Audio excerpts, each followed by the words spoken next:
Commander Zethkar's katana's fingers drummed against the command console of the HSV. Inevitable progress as another star system yielded nothing but barren rocks and cosmic dust.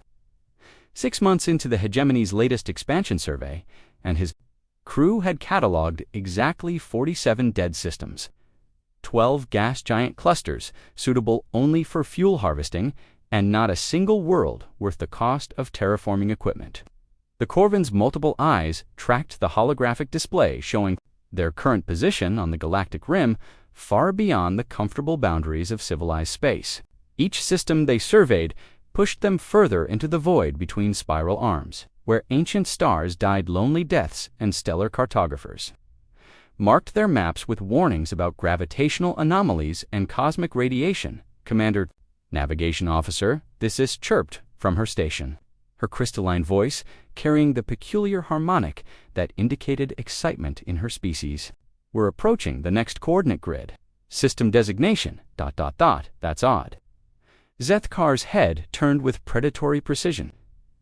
After months of disappointment, any deviation from routine sparked his interest. Report, the navigation computer shows the next system as coordinate set 2847 Delta Nean. But when I cross-reference it with the Master Stellar Database, ... Tice's mandibles clicked in confusion. Commander, this system is marked as Sector 7.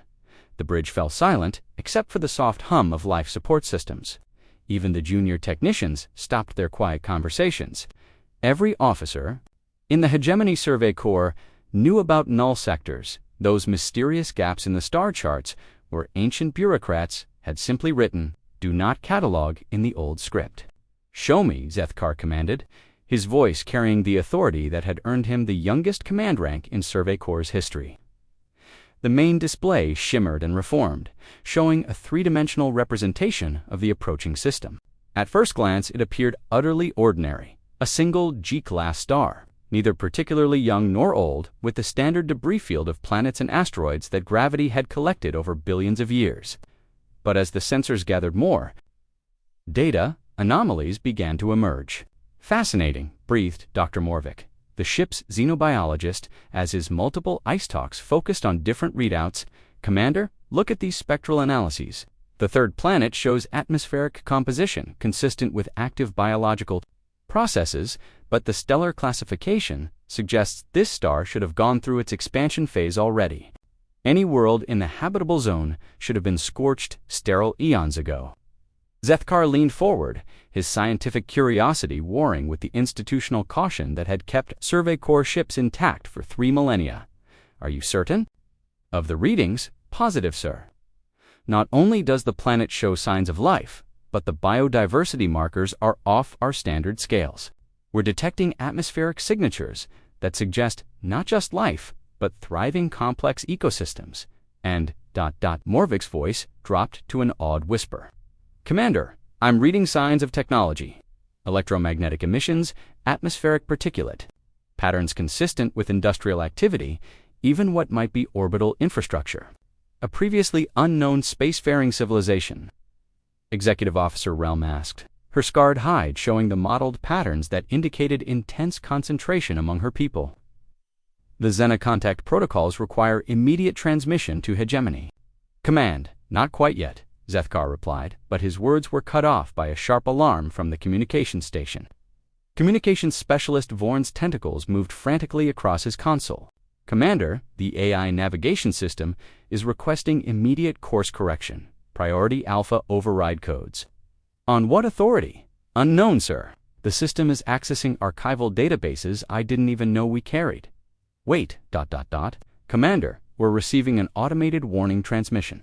Origin point, Hegemony Central Archives, TIMESTAMP ... Vorn's voice faltered. "Sir, this transmission was sent over 1,000 years ago." The bridge crew exchanged glances that spoke of their shared unease. Automated messages from the deep archives were the stuff of legends. Stories told to junior officers about the galaxy's forgotten mysteries and the ancient secrets that civilized species had agreed not to investigate. "Play it," Zethkar ordered. The ship's speakers crackled with static that spoke of vast distances and enormous time. Then a voice emerged. The words were in Old Hegemonic, the formal language used for the most serious official pronouncements, spoken by someone whose species Zethkar couldn't identify from vocal patterns alone, by unanimous decree of the Galactic Council. Under Emergency Protocol 7.2, this sector is designated as Absolute Quarantine Zone.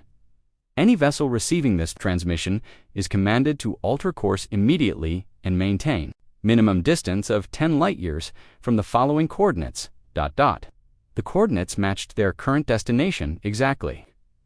This quarantine is enacted not for the protection of hegemony vessels or personnel, but for the protection of all galactic civilization. The entities contained within this sector have voluntarily agreed to isolation.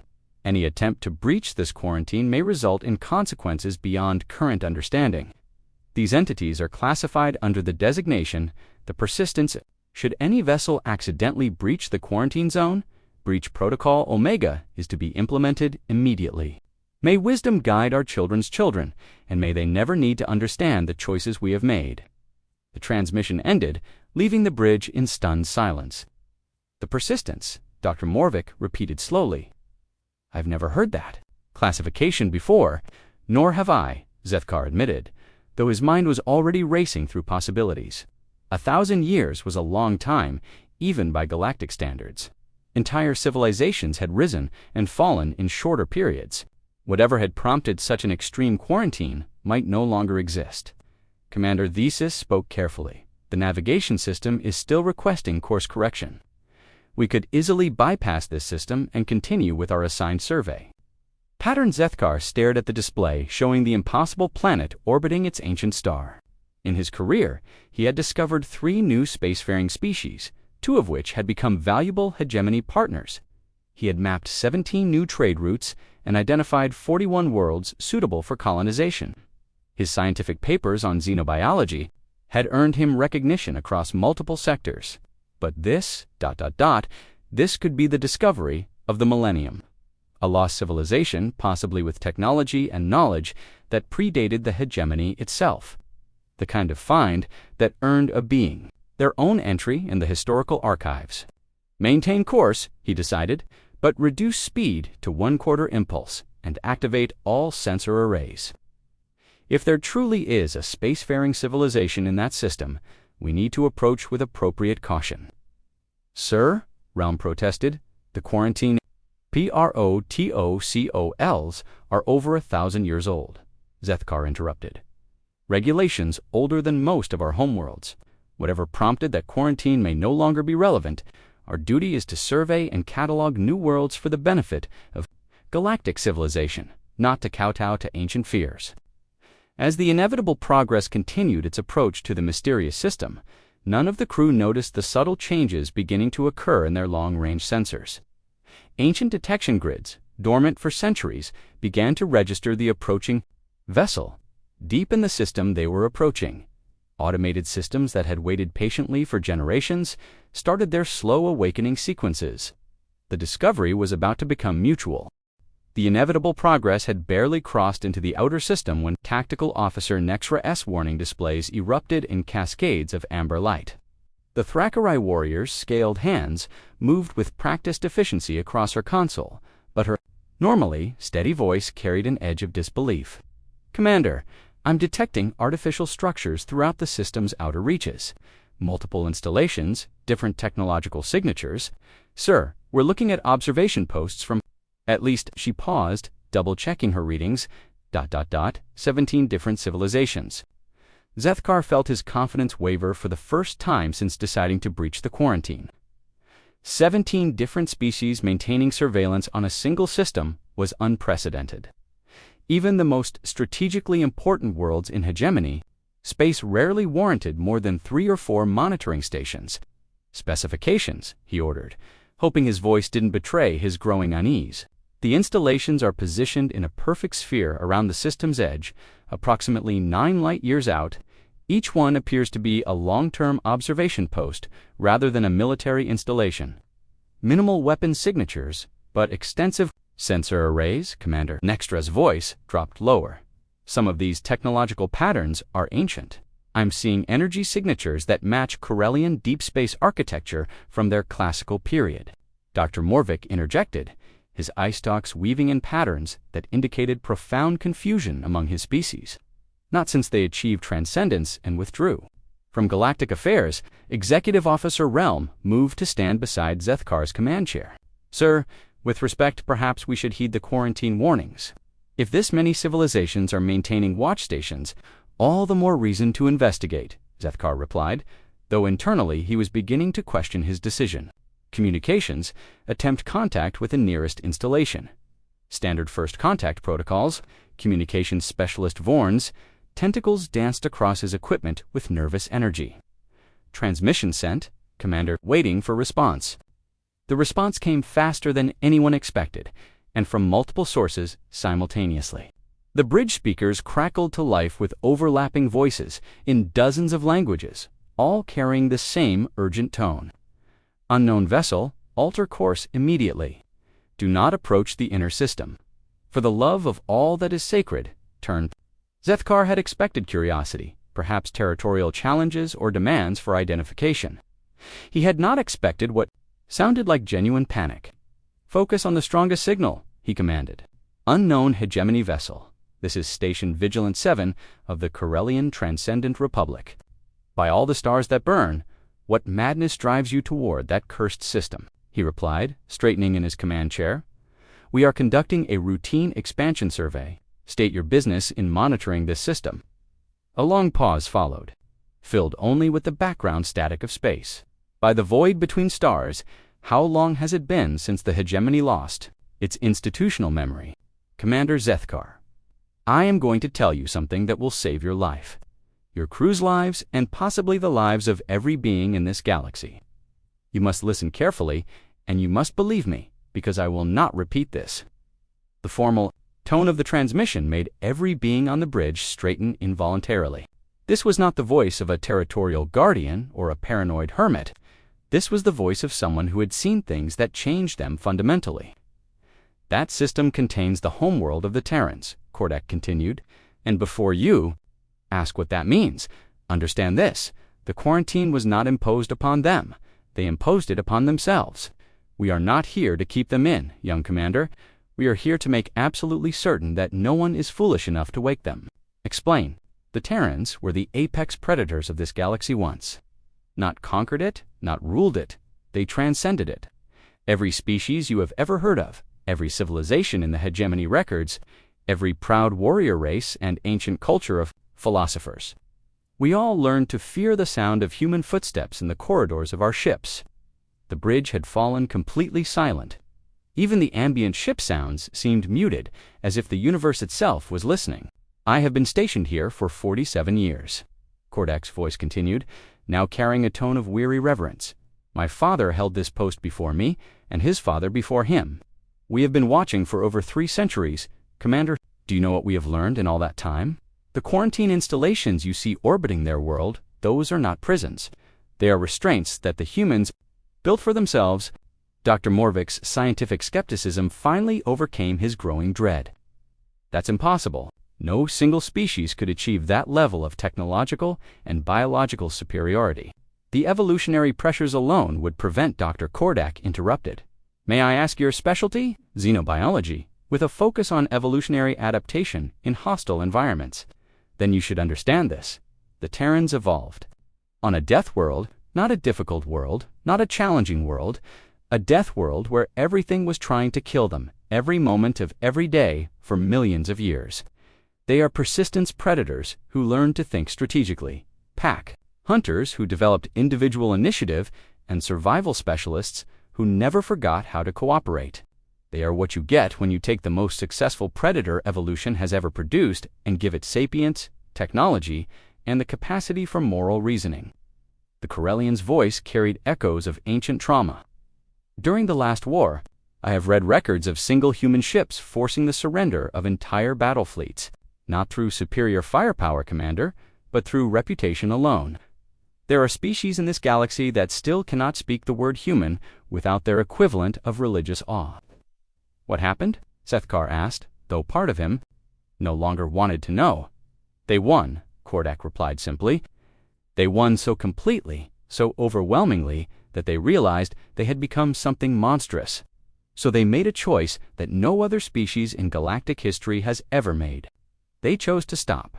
They withdrew to their homeworld, sealed themselves away, and begged us to make sure they were never given a reason to come back. The weight of this revelation settled over the bridge like a suffocating blanket. Zethkar stared at the display showing the innocuous-looking star system ahead, trying to reconcile the peaceful readings with the terror in an ancient warrior's voice. Commander Kordek continued, "I am sending you historical data packets, battle records, diplomatic archives, xenopsychological profiles. Study them carefully. Learn what we learned too late. Then turn your ship around and maintain the watch with us, or return to hegemony space and report that this system contains nothing but navigation hazards." The data began streaming into their computers, terabytes of information that painted a picture of galactic history Zethkar had never imagined. As his crew began reviewing the files, he heard gasps of disbelief, chittering sounds of fear, and the soft prayers that various species offered when confronted with the incomprehensible. One final warning, Commander Kordek's transmission, concluded, "The monitoring stations you see around this system represent nearly every major civilization in the galaxy. We all watch, we all remember, and we all pray to whatever gods we believe in that we never have to watch the Terrans remember who they used to be." The communication ended, leaving the bridge of the inevitable progress in stunned silence as they drifted toward a system that now seemed less like a destination and more like the lair of sleeping dragons. Zethkar stared at the innocent-looking star ahead and realized that his routine survey mission had just become the most dangerous decision of his career. For 3 days, the crew of the Inevitable Progress pored over the historical data packets that Station Commander Kordek had transmitted. The bridge had become a nexus of hushed conversations and nervous energy as each department head reported their findings to Commander Zethkar. "The psychological profiles are disturbing," Dr. Morvik reported during the morning briefing, his eye stalks weaving in patterns that indicated deep unease. According to these records, humans possess a neurological architecture that allows them to maintain peak performance under extreme stress indefinitely. They call it adrenaline response, but the biochemical cascade is unlike anything we've seen in other species, where most sapiens experience degraded decision-making under pressure. Humans become more focused, more creative, more dangerous, had taken on the mottled gray coloration that indicated prolonged anxiety among her people. The military records are equally unsettling. Commander Battle analyzes from the last war show tactical innovations that our current strategists describe as impossible. Humans apparently specialized in something they called asymmetric warfare, using unconventional methods to defeat vastly superior forces. Tactical Officer Nextra's voice carried the professional appreciation of one warrior recognizing another's. "Skill, sir. There are documented cases of single human operatives infiltrating and disabling entire space stations. They seem to possess an intuitive understanding of complex systems that borders on prescience." One report describes a human engineer who disabled a Xantherian dreadnought by convincing its AI to shut down voluntarily.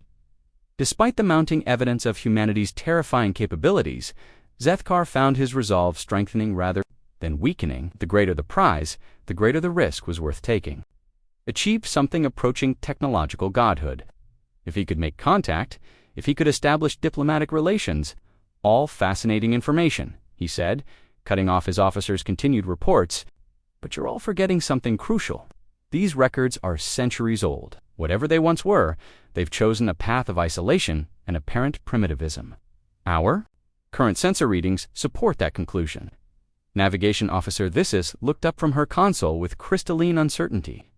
"Commander, the real-time scans of their world show technology levels that barely qualify as pre-space age. We're detecting fossil fuel combustion, primitive electromagnetic communications, and infrastructure that suggests they've actually regressed from their former capabilities." "Exactly," Zethkar said, his confidence returning. "We're not dealing with the apex predators of ancient history.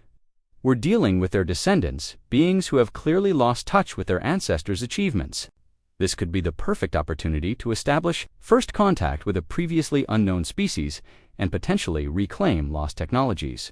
Communications specialist Vorn's tentacles twisted anxiously. "Sir, Commander Kordak has been transmitting daily warnings." His last message was quite explicit about the consequences of proceeding. Zethkar replied dismissively. His perspective is colored by his species' own philosophical limitations. The hegemony doesn't make decisions based on ancient superstitions. The truth was that Zethkar had become obsessed with the possibilities. 3 days of studying the historical records had convinced him that humanity possessed secrets that could revolutionize galactic civilization. Technologies that could reshape reality, biological enhancements that transcended normal evolutionary limits, and strategic thinking that had redefined the art of war itself. If even a fraction of these capabilities could be recovered and studied, Helm set course for the inner system, he commanded. Stealth approach, minimal emissions, will conduct a passive survey first, gathering detailed intelligence before any contact attempts. The bridge crew exchanged glances, heavy with apprehension, but discipline overrode their fears. The planet revealed itself in stunning detail. The first surprise was its impossible beauty. Where Zethkar had expected a world scarred by millennia of warfare and technological regression, he found something that defied every model of planetary development he knew. "Commander," Dr. Morvik breathed, his scientific wonder temporarily overcoming his fear. "These readings are extraordinary. The planet shows biodiversity indexes that exceed our theoretical maximums. I'm detecting millions of distinct species in complex, stable ecosystems. This level of biological harmony should be impossible on a world that once supported the industrial infrastructure described in the historical records. The atmospheric composition is remarkable as well," added environmental specialist Quen, her usually steady voice tinged with amazement. "Oxygen levels optimize for a complex life, trace elements that suggest active atmospheric management. But no signs of the massive environmental engineering that would be required to maintain such balance artificially." Zethkar studied the holographic display showing Earth's continents, watching the slow rotation reveal cities that seemed to grow from the landscape rather than impose upon it. "What about population centers? Urban development?" "That's the strangest part, sir," Thesis reported. "We're detecting urban areas, but they single quotes small integrated with natural systems in ways that suggest deliberate limitation rather than technological inability. It's as if they're choosing to live simply rather than being forced to by technological constraints." The inevitable progress entered the outer edge of Earth's magnetosphere, and immediately their sensors began detecting new anomalies. Infrastructure that the monitoring stations had mentioned was indeed present, but it was unlike anything in current galactic designs. The orbital installations are ... quaint. They appear to be primarily communication satellites and observation platforms using technology that's sophisticated but deliberately limited. No weapons platforms, no defensive shields, no signs of the military infrastructure you'd expect from a former galactic power. "Perhaps they've truly embraced pacifism," Zethkar mused, though something about the readings nagged at him. The orbital infrastructure seemed almost theatrical in its simplicity, as if it had been designed to appear harmless to casual observation. Commander Dr. Morvik's voice carried a note of scientific excitement that overcame his earlier apprehension. "I'm getting unprecedented readings from the population centers. Any known sapient species, but they're displaying none of the psychic activity such brain structures should produce. Elaborate, it's as if every human on the planet is a latent psychic of tremendous potential, but they're either unaware of their abilities or actively suppressing them. I'm also detecting genetic markers that suggest physical capabilities far beyond what they're currently demonstrating: enhanced reflexes, improved pattern recognition, accelerated healing factors, but all dormant." Zethkar felt a thrill of discovery course through him. This was exactly what he had hoped to find: a species of tremendous potential that had simply forgotten how to access their own capabilities, the perfect subjects for study, and potentially for recruitment into hegemony space. "Find us a landing site," he ordered. "Somewhere remote where we can conduct detailed surveys without immediate detection. I want soil samples, atmospheric readings, and if possible, biological specimens." "Sir," Executive Officer Realm protested one final time, "the quarantine protocols. The warnings from the monitoring stations are based on fears and legends rather than current reality." Zethkar cut her off. Look at the evidence realm. We're orbiting a world of gardeners and philosophers who have chosen to live like their primitive ancestors. Whatever threat humanity once posed clearly died out centuries ago. We're archaeologists now, not invaders. The inevitable progress descended through Earth's atmosphere under cover of advanced stealth technology, its crew unaware that their approach had been monitored from the moment they entered the system, a distant sense that something foreign had entered their space. A park ranger in what the humans called Yellowstone felt an unexplained urge to check the remote sections of his territory. A librarian in Tokyo found herself drawn to archives she hadn't accessed in years, her fingers moving automatically to texts written in languages that officially didn't exist. A farmer in Iowa looked up at the afternoon sky and frowned, sensing something that shouldn't be there. The sleeping gods were beginning to dream, and their dreams were starting to stir toward wakefulness. As the inevitable progress settled into a hidden valley surrounded by what the humans called the Rocky Mountains. For 18 hours, the inevitable progress sat hidden in the mountain valley. While automated collection drones gathered samples from the surrounding forest, Zethkar watched the data stream in with growing excitement, each reading confirming his theory that humanity had devolved into a shadow of its former self. The soil samples showed traces of advanced materials that had no business existing in what appeared to be pristine wilderness.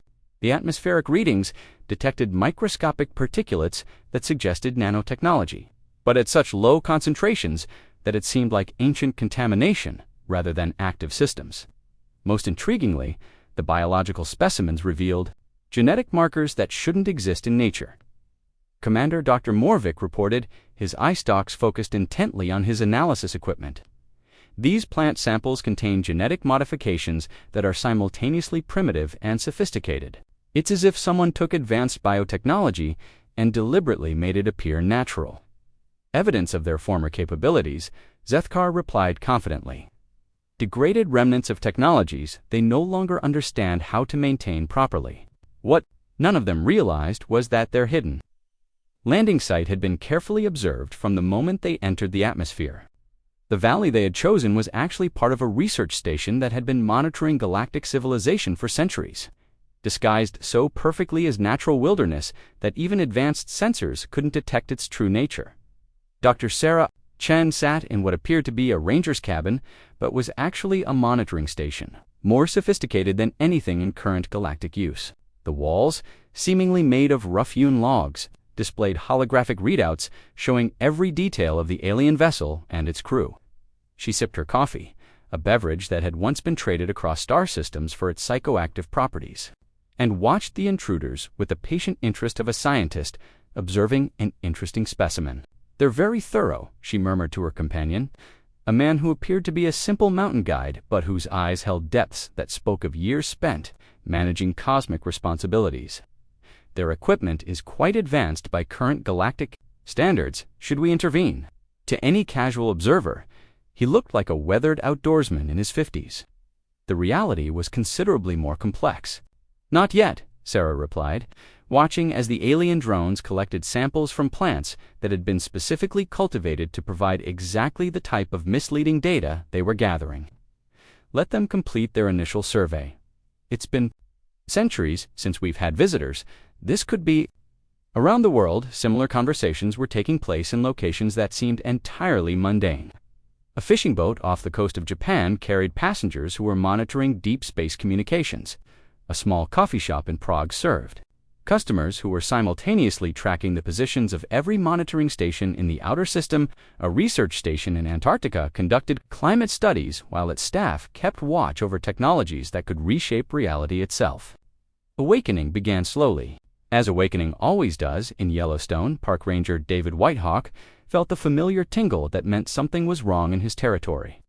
He had always been sensitive to disturbances in the natural order, a gift that made him exceptional at his job and that he had never questioned. As he drove his patrol route, his instincts led him toward the valley, where something foreign had intruded upon the harmony he was sworn to protect.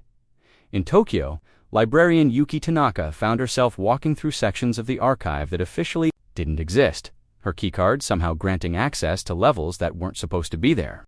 Her fingers moved automatically to pull books written in scripts that predated known human writing, texts that discussed theories of space-time manipulation and consciousness-directed reality modification.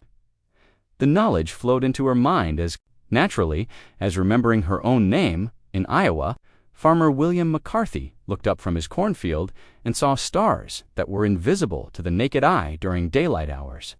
His enhanced vision, a gift he had always attributed to good genetics, showed him the orbital installations that surrounded his world, the monitoring stations beyond the system's edge, and the sleek alien vessel hidden in the Rocky Mountains. For the first time in his 63 years, he understood why his grandfather had always warned him about the importance of appearing normal. The chain reaction was subtle at first, spreading through quantum-entangled consciousness networks that humanity had developed during their golden age and never fully abandoned. Each awakening human triggered responses in others, creating cascading waves of remembrance that spread across the globe like ripples in a vast pond. Aboard the Inevitable Progress, the first sign of trouble came from the communications array. Commander Vorn reported, his tentacles moving nervously across his console. The patterns don't match any known natural phenomena or standard technology signatures. Specify unusual, Zethkar ordered, though part of his attention remained focused on the fascinating biological data streaming from their collection drones. The signals appear to be coordinated, sir.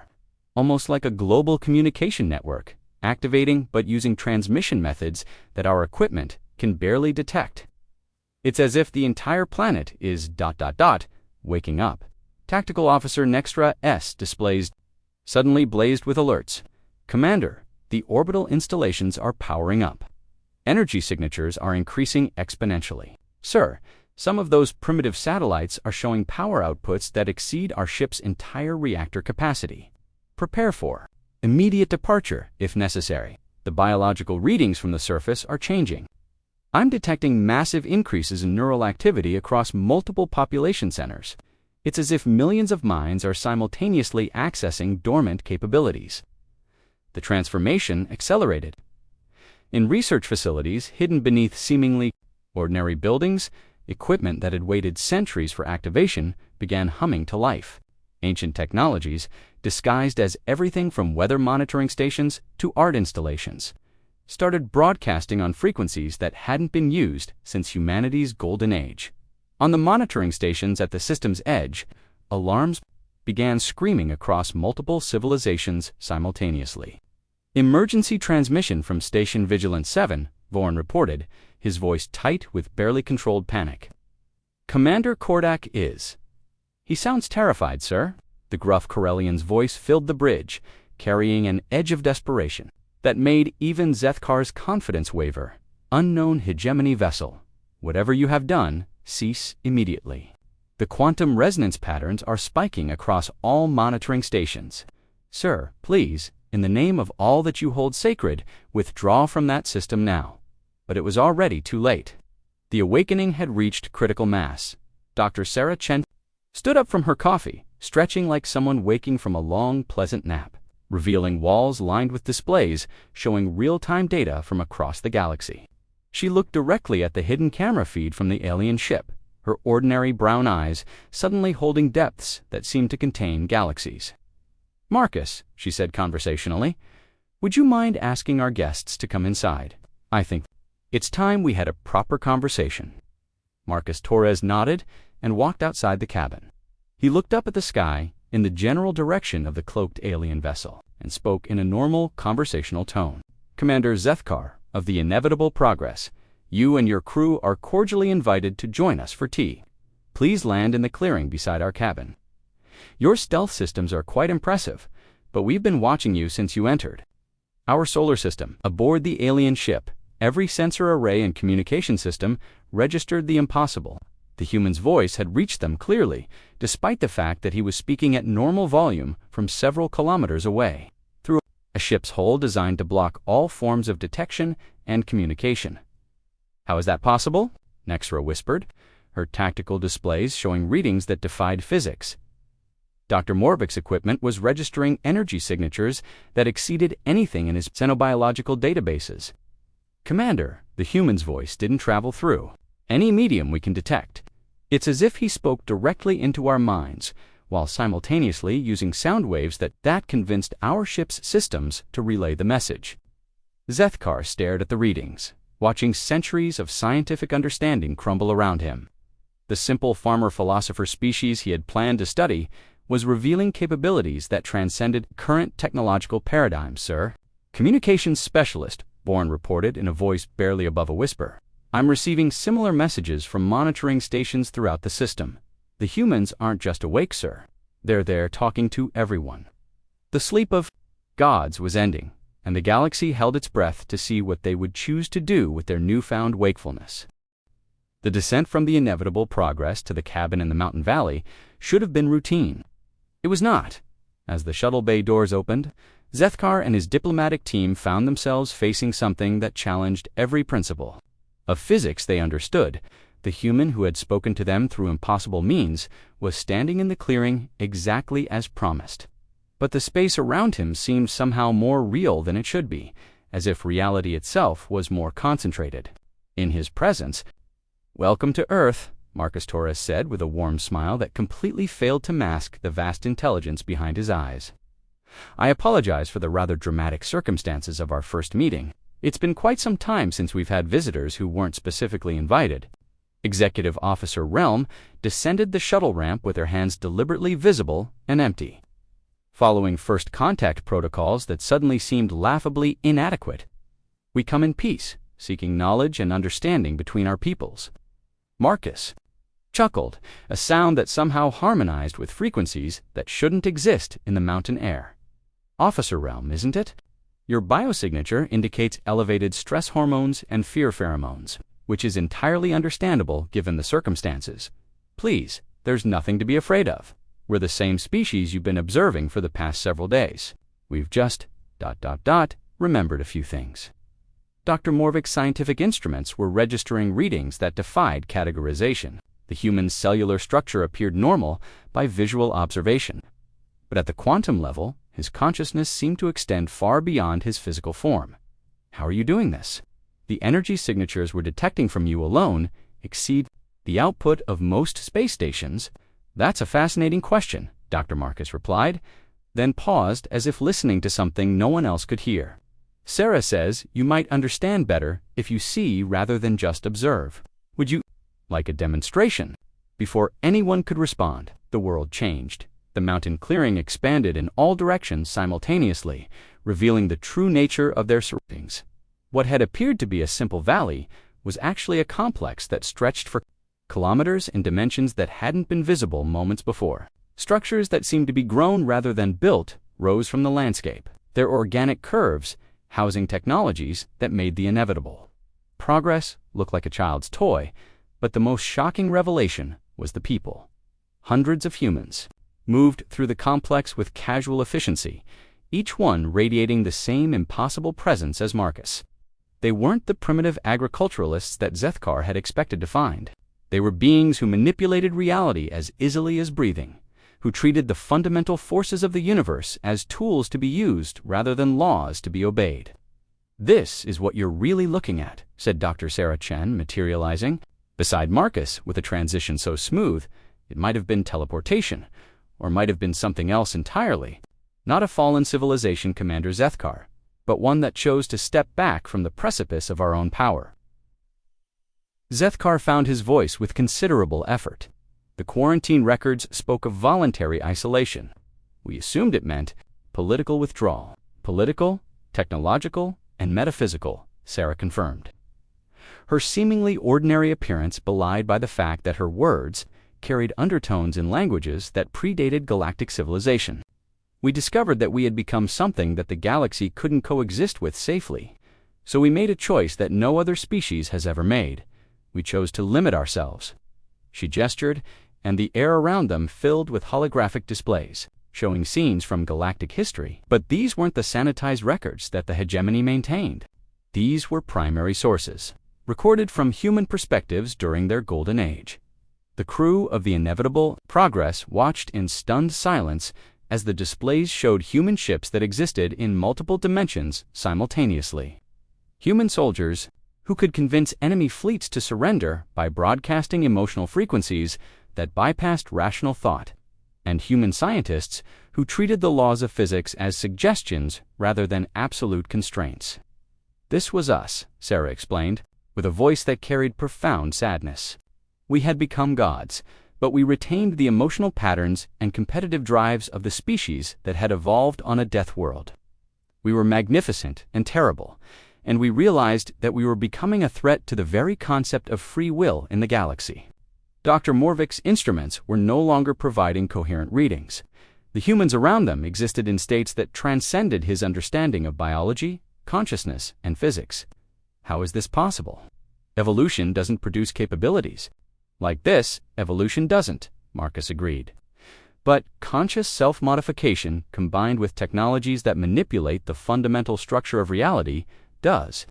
We spent millennia pushing the boundaries of what was possible, and we discovered that the boundaries were far more flexible than anyone had imagined. The holographic displays shifted to show scenes of the last war, the conflict that had convinced humanity to withdraw from galactic affairs. It wasn't the desperate struggle between equals that the historical records suggested.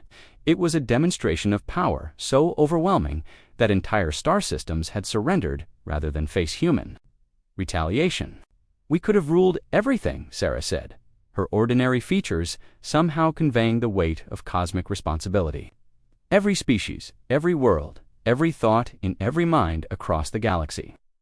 We had developed technologies that could rewrite the quantum foundations of consciousness itself, free will, individual identity, the very concept of personal autonomy. All of these became mutable concepts when we decided to change them. Tactical Officer Nexra, trained to assess military capabilities, was staring at the displays with the expression of someone trying to comprehend infinity. The battle records. These show individual humans defeating entire fleets. How? By convincing the ships that they didn't want to fight. Marcus explained matvavkastly, consciousness is the fundamental force that underlies all reality. Officer Nextra. Once you understand how to communicate with consciousness directly, technology becomes just another form of life to be reasoned with. We could ask enemy vessels to shut down, and they would comply because they understood our perspective. But Dr. Morvik struggled to find words. That's impossible. Technology doesn't have consciousness. Everything has consciousness. Doctor, Sarah corrected gently.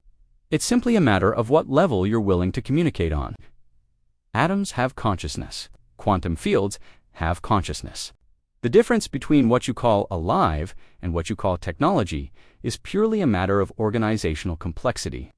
The implications hit Zethkar like a physical blow. If humans could communicate with consciousness itself, could treat reality as a collaborative medium rather than an absolute framework, then every assumption his civilization had made about the nature of existence was fundamentally flawed. Why did you stop? He asked, his voice barely above a whisper. Sarah's expression grew distant, as if she was remembering something too vast and terrible to fully comprehend. Because we realized that we were killing the galaxy through kindness. Species that encountered US began to lose their individual development, their cultural uniqueness, their drive to grow and explore. Why struggle to solve problems when the humans could fix everything for you? Why develop your own technologies when human solutions were infinitely superior? Why maintain your own identity when human consciousness was so much more expansive and fulfilling? She gestured again, and the displays showed worlds where entire civilizations had essentially gone into hibernation. Content to let humanity manage all the difficult decisions of existence. We were creating a galaxy of children, and we were the only adults.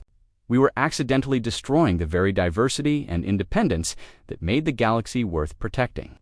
The weight of this revelation settled over the alien crew like a crushing pressure. They had come seeking lost technologies and primitive peoples to study. Instead, they had discovered gods who had chosen mortality, titans who had voluntarily accepted limitation, and beings so powerful that their greatest act of strength had been learning to appear weak. So you withdrew, said, beginning to understand the true scope of what humanity had sacrificed. We withdrew, Sarah confirmed. We sealed ourselves away, suppressed our own memories, and chose to live as if we were ordinary beings on an ordinary world. We asked the galaxy to quarantine us, not for their protection from our aggression, but for their protection from our help. The demonstration was ending, the vast complex gradually fading back into the appearance of a simple mountain valley. But the humans remained, their true nature now impossible to ignore. "The question now, Commander Zethkar," Dr. Sarah Chen said, with a voice that carried the authority of someone who had helped reshape the fundamental nature of reality, "is what we do about your visit. You've awakened us from our chosen sleep, and awakening gods is never a simple matter to resolve." The silence that followed Dr. Sarah Chen's words stretched across the mountain clearing like a held breath. Commander Zethkar found himself staring at beings who had casually demonstrated the ability to reshape reality itself, and who now waited, with infinite patience, for his response to an impossible situation. "What happens now?" he asked, surprised by how steady his voice sounded, despite the cosmic weight of the question. Sarah exchanged a glance with Marcus, a communication that seemed to involve layers of meaning beyond normal conversation. Around the clearing, other humans had appeared, not walking from the hidden complex, but simply stepping into existence, as if they had always been there. Each one radiated the same impossible presence, the sense of consciousness that extended far beyond physical form. "That depends entirely on you," Commander Sarah replied, settling onto what appeared to be a simple wooden bench that definitely hadn't been there moments before. "We could solve this problem in any number of ways. We could modify your memories, ensuring you remember only finding an uninhabited system with dangerous navigation hazards. We could transport your entire ship back to hegemony space instantaneously, leaving you with the impression that you never approached this system at all. We could even adjust the quantum probabilities that led to your discovery, retroactively ensuring that your survey route took you elsewhere entirely." The casual way she described manipulating fundamental reality made Dr. Morvik's instruments emit distressed, chirping sounds. "You're talking about altering the past," he whispered. "Time is more flexible than most species realize," Marcus confirmed with a gentle smile. "Linear causality is largely a matter of convenience rather than absolute law. But Sarah's point is that we have options, Commander Zethkar. The question is, which option serves everyone's best interests?" Zethkar felt the weight of decision pressing down on him. Everything he thought he knew about the universe had been shattered in the space of a few hours. His ambitions for discovery and advancement seemed laughably small compared to the cosmic implications of what he had stumbled upon. "Why give me a choice at all?" he asked. "You could simply do whatever you think is best. We couldn't stop you." Sarah's expression grew thoughtful, and for a moment her ordinary human features seemed to contain depths that stretched across galaxies. "Because the moment we start making unilateral decisions for other sapient beings, we become the very thing we withdrew to avoid becoming. The choice itself is what matters, Commander, not just what you choose, but the fact that the choice remains yours to make." She stood and walked to the center of the clearing, where the air began to shimmer with possibilities. "Let me show you what each path leads to." The first vision that materialized around them showed the inevitable progress departing. The system with modified memories, filing a report about navigation hazards and uninhabitable worlds. Zethkar watched his alternate self return to normal survey duties, never knowing what he had discovered. The galaxy continued unchanged, with humanity sleeping peacefully behind their quarantine while civilizations slowly developed according to their own paths and timelines. "The path of forgetting," Sarah narrated, "simple, clean, and it preserves the status quo that has kept the galaxy stable for centuries." The second vision showed something far more complex. The inevitable progress departed with full knowledge intact, but Zethkar chose to honor the quarantine and join the Watchers at the system's edge. The knowledge of humanity's true nature spread slowly through carefully selected contacts, creating a new understanding of galactic history while maintaining the protective isolation. "The path of knowledge," Marcus explained, "more dangerous, but it allows for the possibility of growth and deeper understanding among the galactic community." The third vision was darker. It showed Zethkar returning to hegemony space with his discoveries, triggering a cascade of expeditions, military responses, and ultimately forcing humanity to awaken fully to protect themselves. The galaxy transformed rapidly as human influence spread once again, but the cost was the independence and development potential of countless species who became dependent on human solutions to every problem.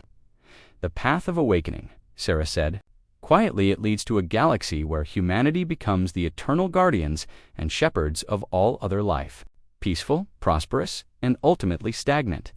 But there was a fourth vision, one that emerged slowly, as if the humans themselves were uncertain about it. This one showed something unprecedented, a gradual, carefully managed contact between humanity and the wider galaxy. Not the overwhelming presence of their golden age, but a slow introduction of concepts and possibilities that allowed other species to grow toward similar understanding without losing their independence.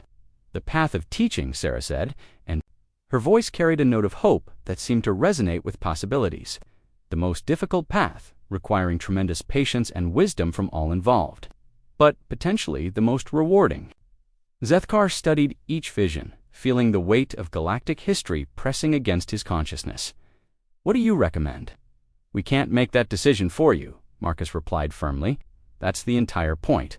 The moment we start deciding what's best for other species, we become the benevolent tyrants we chose to stop being." Executive Officer Realm stepped forward, her scarred hide showing the deep blue patterns that indicated profound thought among her people. "Dr. Chen, may I ask what you personally hope we will choose?" Sarah smiled, and for the first time since the demonstration began, she looked genuinely human rather than cosmically vast. "I hope you'll choose the fourth path, Officer Realm. I hope you'll decide that the galaxy is ready to begin learning what we learned, but slowly, carefully, and with respect for each species' right to develop at their own pace. But I also hope," she continued, "that if you don't feel the galaxy is ready for that responsibility, you'll have the wisdom to choose forgetting rather than awakening. Some knowledge comes with a price, and that price shouldn't be paid by beings who haven't chosen to accept it." Dr. Morvik had been silent during the demonstration, his instruments finally giving up any attempt to quantify what they were observing. "Dr. Chen, what happens to humanity if we choose the teaching path? Do you remain as you are, or do you return to what you were before?" "That's the beauty and terror of the choice," Sarah replied. "We don't know. Consciousness is a collaborative medium, Doctor. If the galaxy chooses to grow toward greater understanding, we grow with it. If the galaxy chooses to remain as it is, we return to our gardens and our deliberately simple lives. The outcome isn't predetermined, it's created by the choices we all make together." Zethkar looked around at his crew, seeing uncertainty, fear, hope, and wonder reflected in their expressions. Then he looked at the humans, beings who had voluntarily given up godhood, and who now offered to share the burden of cosmic responsibility with species who had never imagined such possibilities existed. "I need to ask you something," he said. "Finally, the monitoring stations, the other species who maintain the watch, do they know what you really are?" "Some do," Marcus confirmed. "The older civilizations, the ones who remember the last war directly, others know only that we're dangerous and should be left alone. And some, like your own hegemony, have forgotten entirely why the quarantine exists. Commander Kordak knows." "Commander Kordak's great-grandfather fought in the last war," Sarah said gently. "His family has been maintaining the watch, not out of fear, but out of respect and gratitude. The Corellians understand what we sacrificed, and they've been protecting our choice to remain isolated." The weight of that revelation settled over Zethkar like a final piece of understanding. The quarantine wasn't just about protecting the galaxy from humanity. It was about protecting humanity's choice to protect the galaxy from themselves. "I've made my decision," he announced, his voice carrying a certainty that surprised him. "We choose the path of teaching, but with conditions." Sarah raised an eyebrow. "Conditions?" "The knowledge must be shared gradually, with the full consent of each species that receives it. No one should be forced to accept understanding they're not ready for. And humanity must never again become the sole arbiters of galactic development. If we're going to grow together, it has to be genuinely together." "Those are wise conditions," Marcus agreed, "and difficult ones to maintain. Are you prepared for the responsibility of helping to manage that process?" Zethkar looked at his crew one final time, seeing their nervous but determined agreement. "I think so, but I suspect we're all going to learn together what that responsibility really means." Sarah stood and extended her hand in an ancient human gesture of agreement. "Then let's begin slowly, Commander. The first step is returning to the monitoring stations and explaining to our watchers that the long sleep is ending." but that we're going to wake up carefully this time." As Zethkar reached out to shake her hand, he felt a momentary connection to something vast and beautiful, not the overwhelming presence of cosmic power, but the gentle strength of beings who had learned to use infinite capability with finite wisdom. "One last question," he said as their hands clasped. "What do we tell the galaxy about what we've discovered?"